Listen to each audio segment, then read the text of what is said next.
Okurujira harima hano jo Flora mukuru w'abatwa mu Cangeki ubwa hati binekiza ubuco kushaka ahabwo kushanga ngo abaturano babatwariza kube baboneseze misiri yabo bahendera batine cyo kurya ikizibu kushaka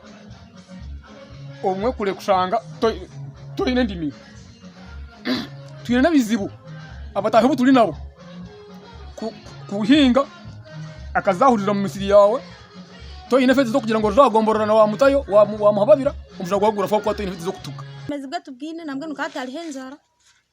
enzara kanyire n'inkinzi umuntu ari kuza kujya akiruka ona abana bo binaka hindwa hamutuma okwihaba bihombebera umwaka gwa 19 ishobora kusanga ibaho ry'umutwa bateka kutiza ngo oye yagire nko mwanya nawo guba kutahunka ntebe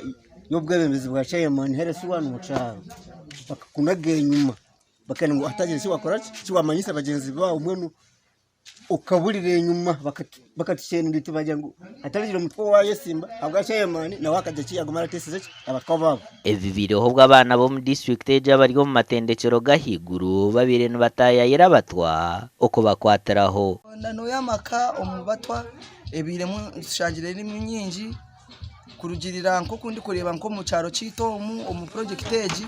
shanga egyo nibireto butakora